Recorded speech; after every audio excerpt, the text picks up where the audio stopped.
מר נרנדרה מודי לשאת דברים, בבקשה.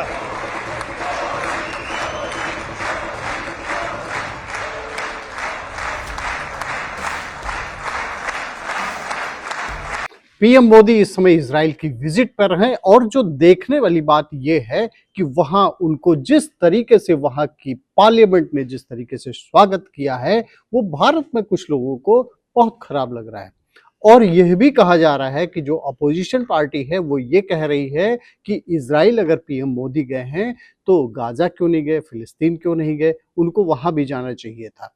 लेकिन आइए हम इस पर बात कर लेते हैं कि इजराइल इंडिया के लिए कितना इंपॉर्टेंट है और जो इंडिया इजराइल रिलेशन है वो क्यों इतना मजबूत है और मोदी इजराइल विजिट जो 2026 में हुई है इसका कितना इंपॉर्टेंस इस समय है। नमस्कार, मैं हूं राजीव, आप देख रहे हैं आपकी खबर राजनीति। इंटरनेशनल पॉलिटिक्स की अगर बात करें तो इस समय हर जगह अगर चर्चा हो रही है तो पीएम मोदी के इजराइल विजिट की हो रही है। और फरवरी 2026 में 2 दिनों की जो इजराइल विजिट हुई है पीएम मोदी की, उसको लेकर कई सारे सवाल विपक्ष भी उठा रहा है और ये कह रहा है कि गाजा क्यों नहीं गए। हम देश के वजीर आजम से पूछ रहे हैं कि बताया गया कि आप इजराइल को जाने वाले हैं।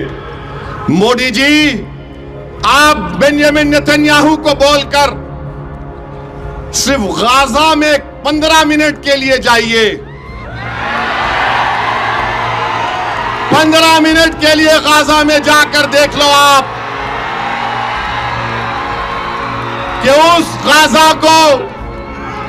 उस गाजा में जहां पर लोग 30 लाख के करीब लोग रहते थे वो खंडेर बन चुका है। अब इंडिया के लिए इजराइल कितना इंपॉर्टेंट है हम उस पर बात करेंगे, इस टॉपिक पर बात करेंगे। और इजराइल पार्लियामेंट में बोलते हुए जिस तरीके से पीएम मोदी ने हमास को, उसके बारबेरिक एक्ट को जिस तरीके से बोला हुआ है, उन्होंने उसको कंडेम किया है और यह भी कहा हुआ है कि इंडिया इसको बखूबी समझ सकता है क्योंकि आज तक वो नहीं भूला हुआ है कि 26/11 में जो अटैक हुआ था, जो बारबेरिक अटैक हुआ था, उसको इंडिया अभी तक नहीं भूला हुआ है। इसलिए अक्टूबर 7 को जो हमास ने किया उस चीज को भी इंडिया नहीं भूल सकता। ये कहते ही मोदी ने जैसे ही कहा उसके बाद लगातार तालियां बजती रही इजराइल के पार्लियामेंट में और स्टैंडिंग ओवेशन दिया गया। इसके पहले भी अगर आप देखें तो जिस तरीके से जोरदार स्वागत किया गया, बेंजामिन नेतन्याहू ने जिस तरीके से स्वागत किया है पीएम मोदी का, वो भी देखने वाली बात है। और पीएम मोदी और बेंजामिन नेतन्याहू की, इन दोनों की अगर हम बॉन्डिंग देखते हैं तो वो भी देखने वाली बात ये होती है कि दोनों बेहद क्लोज हैं। और सबसे बड़ी बात, बेंजामिन नेतन्याहू ने जो बोला, उनको ब्रदर बोला, फ्रेंड बोला पीएम मोदी को। अब ये बात क्यों यहाँ के कुछ लोगों को नहीं अच्छी लग रही है, लेकिन हमें ये देखना होगा कि इजराइल ने हमेशा से इंडिया का साथ दिया हुआ है। क्या क्या इंडिया के साथ में इजराइल के रिलेशन, इसके बारे में भी हम बात कर लेते हैं। 2017 में भी मोदी गए थे इजराइल में और उस समय भी उनका स्वागत हुआ था, स्टैंडिंग ओवेशन उस समय भी मिला था। लेकिन इस समय का जो विजिट है वो और भी इम्पोर्टेंट हो जाता है कि 2017 से लेकर 2026 में जब मोदी गए हुए हैं तो स्पीकर ऑफ द नीसेट मॉडल से भी उनको नवाजा गया है। तो ये हम देखें कि इंडिया के लिए इजराइल कितना ज़्यादा इम्पोर्टेंट होता है। भारत ने खुलेआम हमास के आतंकी हमलों की निंदा की है।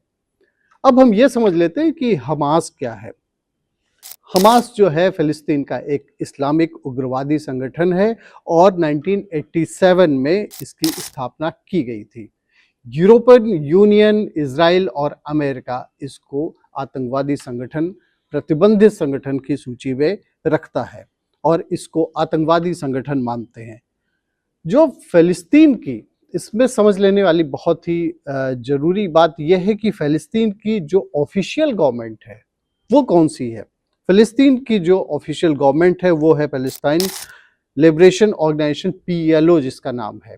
और हमास जो है एक अलग ऑर्गेनाइजेशन है जो कि ऑफिशियल ऑर्गेनाइजेशन के रूप में उसको मान्यता नहीं मिली हुई है। फिलिस्तीन लिबरेशन आर्मी ऑर्गेनाइजेशन जो है उसका प्रमुख दल है फतेह। और अगर हम इसको देखते हैं, वेस्ट बैंक में पैलेस्टीन अथॉरिटी का नियंत्रण है, जबकि गाजा में नियंत्रण हमास का है। और इसको हम देख सकते हैं, गाजा पट्टी पर हमास का और वेस्ट बैंक पर पैलेस्टीन अथॉरिटी का नियंत्रण है। भारत और इजराइल की दोस्ती इतनी क्यों मजबूत है, इसको भी देखने वाली बात है। सबसे बड़ा जो इन दोनों में एक कॉमन चीज है वो है जीरो टॉलरेंस ऑन आतंकवाद पर। इनकी पूरी तरीके से दोनों सरकारें आतंकवाद के मुद्दे पर एक हैं और इसका लगातार विरोध भारत भी करता रहा है, इजराइल भी करता रहा है। सबसे बड़ी चीज है इजराइल से इंडिया को क्या मिलता है, ये भी देखने वाली बात है। हथियार मिलते हैं, स्किल्ड टेक्नोलॉजी मिलती है, डिफेंस सिस्टम मिलता है, जिसके वजह से अगर आपने देखा भारत और पाकिस्तान का जो युद्ध हुआ था उसमें इजराइल के डिफेंस सिस्टम ने काफ़ी, ऑपरेशन सिंदूर जब चलाया गया था उस समय जो इजराइल का डिफेंस सिस्टम था इसने काफ़ी ज़्यादा मदद की थी। और इंडिया इजराइल जो है स्टार्टअप इनोवेशन टेक्नोलॉजी में दोनों देश काफ़ी आगे हैं और एआई, साइबर सिक्योरिटी, इन सब देश, ये दोनों देशों में इस पर काफ़ी काम किया जा रहा है। इंडिया इजराइल के बारे में अगर बात करें तो 2025 तक जो इंडिया इजराइल का ट्रेड है, 2025 तक के ही अगर हम डेटा पर बात करते तो 3.6 बिलियन का डॉलर तक ये पहुंच गया था। फिलिस्तीन को भारत ह्यूमैनिटेरियन ग्राउंड पर हमेशा हेल्प करता रहता है और गाजा संकट में उसकी मदद भी की, लेकिन आतंकवाद का कभी भी समर्थन भारत ने नहीं किया। भारत जो पॉलिसी कर रहा है वो ये कर रहा है, अरब देशों से तेल खरीद रहा है, इसको अपनी जो स्ट्रैटेजी को है इसको मेंटेन करने के लिए, इसको बैलेंस करने के लिए अरब कंट्रीज से तेल खरीदता है। और जो फ़लस्तीन है उसको एक तरीके से ह्यूमैनिटेरियन ग्राउंड पर उसकी मदद तो करता है, लेकिन आतंकवाद का जब मुद्दा आता है तो वो इजराइल के साथ में खड़ा होता है, क्योंकि भारत भी आतंकवाद को पूरी तरीके से झेल रहा है। अब ये उन लोगों के लिए चिंता की बात हो सकती है जो ये बार बार कहते हैं कि इजराइल अगर गए पीएम मोदी तो गाजा क्यों नहीं गए, तो गाजा की हेल्प पहले भी की है। और आपको ध्यान होगा कि पहले भी अलग से फिलिस्तीन जा चुके हैं पीएम मोदी, और लगातार जो है जब भी मदद की जरूरत पड़ी है तो उन्होंने मदद की है। तो ये है इंडियन जो इंटरनेशनल रिलेशन है, इसको मेंटेन करके इंडिया चलता है। और एक तरीके से अगर हम देखें तो आतंकवाद के मुद्दे पर पूरी तरीके से एक स्टैंड क्लियर है कि आतंकवाद का कभी भी समर्थन, कोई भी देश अगर आतंकवाद करता है तो उसका समर्थन भारत कभी नहीं करता। आपको क्या लगता है कि इंडिया इजराइल विजिट, पीएम की जो विजिट हुई 2026 में, इसका असर आने वाले समय में क्या पड़ेगा?